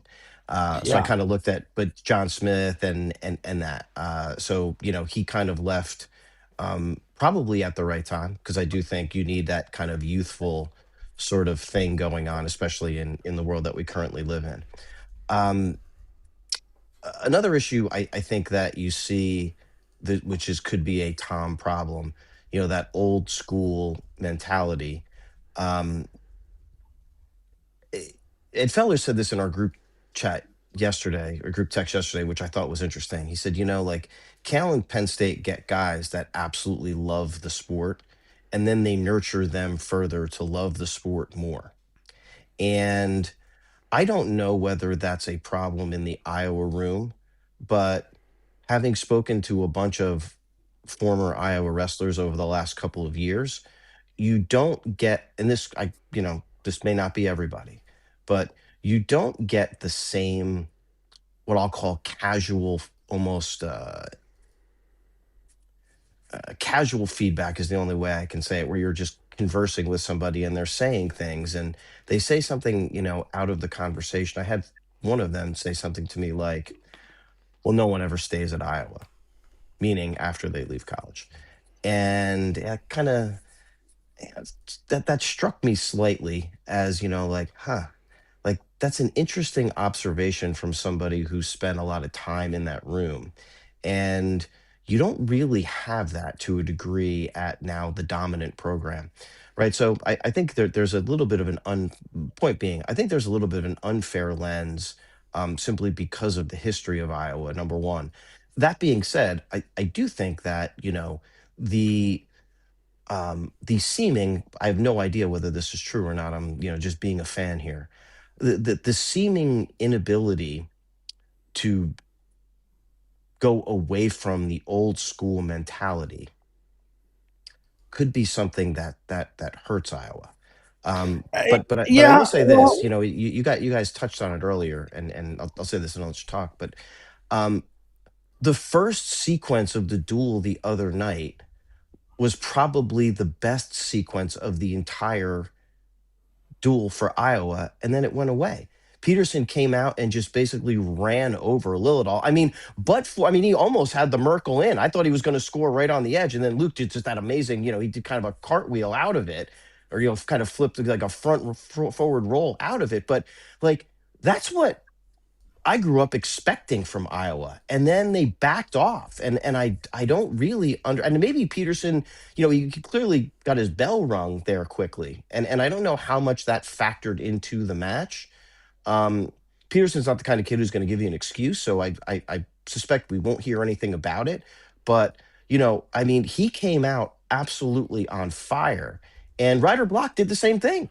He came out and attacked right out of the gates, and that was the Iowa style. And then you have Tom talking in the post match presser that, like, well, we're backing off Penn State's stalk. Like, when I was a kid, when was when was Iowa ever the team that didn't stalk? They were the ultimate stalkers, and they've you kind of know, lost that to a certain degree, which is interesting. I'm 100% with you. I'm 100% with you in that regard. And it's even more difficult to sort of understand because it's Iowa and they were always the hunters as opposed to the hunted. But I see wrestling in general. I keep saying it. I don't understand what they're doing. They're out there like playing paddock. I don't too much respect. I don't get the lack of going and getting it. I don't understand it. But a Subtle lot of point, things. subtle point too from that duel. Ben Askren, who's by the way returned to full pre Ben Askren illness form on Twitter, which I love. I know. I you told him. know he spied, a bunch of people spied a little thing that Penn State was doing, kind of when they were in on the single, a little bit of a different grip as they were finishing things. And I think that shows the aptitude of those finer points that Penn State focuses on, which makes them that good.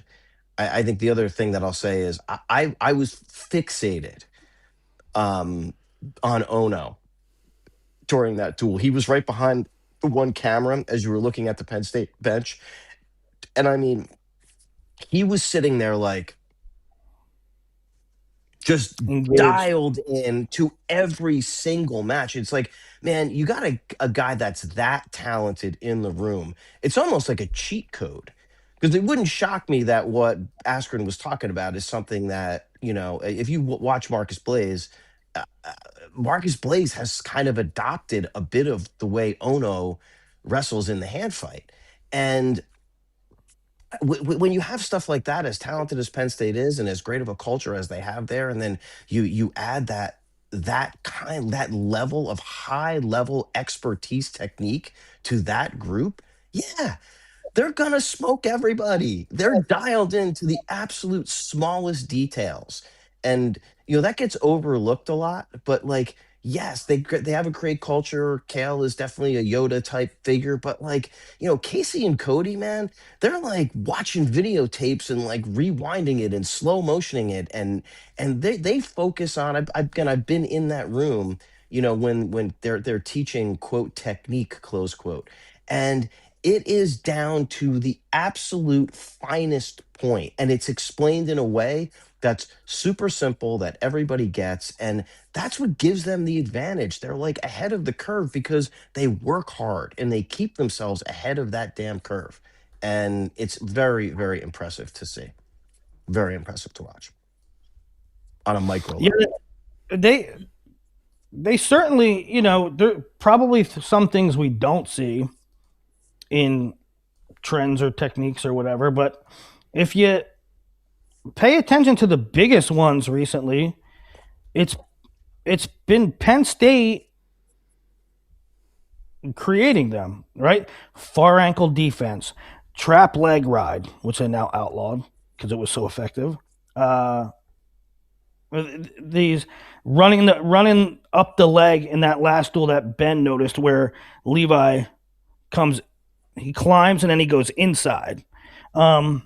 Things like that. When you notice them, they all seem to be coming from Penn State. And I mean, I think Kale is sort of a mad scientist that way.